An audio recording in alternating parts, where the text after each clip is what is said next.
Bismillah wa salawatu wa salamu ala Rasulullah amma ba'd. Assalamu alaikum wa rahmatullahi wa barakatuh. So I was just existing on on Discord and I saw this video linked in the religion chat. And I was like, wow, this looks like pure content, so I'm deciding to watch it now. Let's see what we get.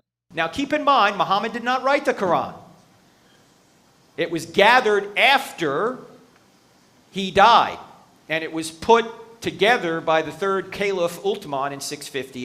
Okay, this is he couldn't write in the first place, and they gathered it because like a lot of the Hafiz actually died during a battle, and Abu Bakr realized that we need to put this in a book in case all the Hafiz for some reason might die. A lot of the history in Arabia back then was orally related, but there would be a problem if all of the people who orally related it died. And yeah, that's why it was compiled. But there were like a lot of Hafiz, about almost 100, I think. AD.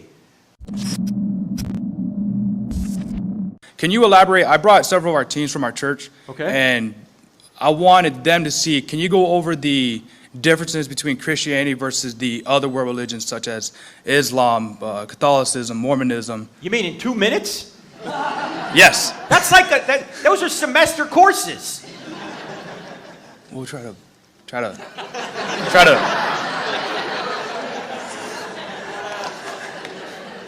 He's like some kind of radio guy behind the glass going, shorten it up, shorten it up. All right, why don't we just deal with Islam first, okay?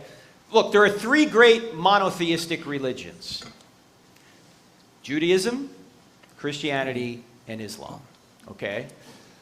In my view, Christianity just completes Judaism. I think the Old Testament is true, Right. and I think the New Testament is true as well, so it completes Judaism. Islam comes along, well, first of all, Muhammad is born in 570 AD. In about 610 AD, he seems to think he gets a revelation from God to say that there's only one God. And he goes to Mecca in 622, and he tries to say in a town. He lived in Mecca. He didn't go to Mecca, so he lived in Mecca. I don't know if he I think he hinted that he went to Mecca, like he traveled there. I think he might not have meant that. I might have just misinterpreted his words, but just to point out, it could be easily misinterpreted. That had a lot of idols because people would go to Mecca and worship these deities. He tried to go in there and say, look, there's just one God. Allah is his name. And so they threw him out. He goes up to The Meccans did know about Allah subhanahu wa ta'ala, but they did have other gods they put in partners with him. So they got mad when they said, well, you can't put all these partners with Allah subhanahu wa ta'ala. This land was originally where Ibrahim went. This is the first mosque when Adam alayhi and Eve came upon and prayed in. So yeah. to Medina. He begins to raid Meccan caravans, and in 630 he takes Mecca by force, but he doesn't have much resistance. He dies 2 years later, probably poisoned by somebody in 632. By 638, his followers have already taken over the Holy Land, and by 732, they've streamed across northern Africa, across the Straits of Gibraltar, into Spain, and were stopped in Tours, France by Charles Martel. Charles the Hammer, that's what his name means, Martel. And he pushed them back, and eventually the Muslims retreated back over the Straits of Gibraltar, and to this day, northern Africa is largely, predominantly Muslim. Now, Muhammad, when he was on the earth, never claimed to do miracles. In fact, in the Quran, he says, I'm just a plain warner, I don't do miracles. He didn't say he'll do miracles. He said that even if I gave you a miracle, you guys would not believe me. Even if I sent an angel, even if an angel from heaven came down to you, you would not believe. That's how stubborn the Meccans were at this point in history. Right. Miracles are attributed to Muhammad about 150 years later in what's called the Hadith, the written traditions of what Muhammad said and did. These people were not eyewitnesses. As I say, it's about 150.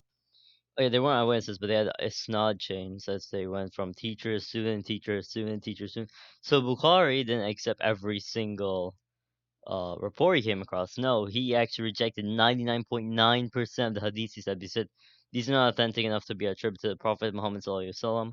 So I'm just gonna include these ones that I know that are completely authentic, and even some of those hadiths we are finding today that they may be da'if. Not all of them, but a very few amount of them. Bukhari is the most reliable hadith collector we know of. Well, yeah, he is the most reliable hadith transmitter. 50 years later, and some of the miracles appear to be modifications of Christian miracles, like Jesus turns water into wine, Muhammad turns water into milk. Jesus feeds 5,000, Muhammad feeds, 10 or 50,000, something like that, right? They appear to be kind of borrowed from Christianity, and even many Muslim scholars say they're legendary. So, I don't think there's any supernatural confirmation that Muhammad was a prophet. Okay? And the miracles attributed to him were attributed much later. Now, there seems to me an eternal contradiction here for Muslims, because in Surah 568, which is a chapter in the Quran, the 68th verse, it says, "O ye people of the book." Who are the people of the book? The Christians and the Jews. Right. "You have no ground to stand on unless you stand on the law and the Gospels." Here is the problem here. He said unless you believe that the Torah and Torah and Injil were revealed to Musa alayhi salam and Isa alayhi salam. It's about accepting that these were actually books that came from God, not that you should believe in the current version of them, which we know are corrupted. Yeah, that's what the verse means. It does not mean that we follow the current Injil and Torah.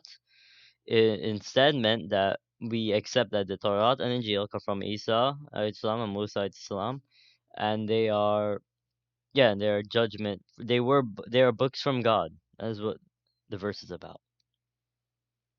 In other words, the Quran is telling Christians and Jews they ought to obey the Old Testament and the New Testament. The problem is, if you obey the Old Testament and the New Testament, it contradicts with the Quran. Because in Surah 4, verse 157, it says that Jesus never died. He was taken straight to heaven, so he couldn't have resurrected from the dead, because God would never kill a prophet, according to the Quran. Now, keep in mind, Muhammad did not write the Quran. It was gathered after he died, and it was put together by the... I already said that in my point in the beginning of this. Let's go back to the beginning if you missed that, I guess. Third Caliph Uthman in 650 AD.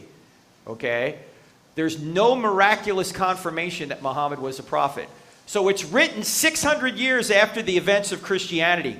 Why would we take a document written 600 years later to tell us what happened to Jesus when we have eyewitness testimony of what happened to Jesus? Right. So this is why I don't think Islam is the true world religion. Now, I'm not saying everything Islam teaches is false. That's not the case.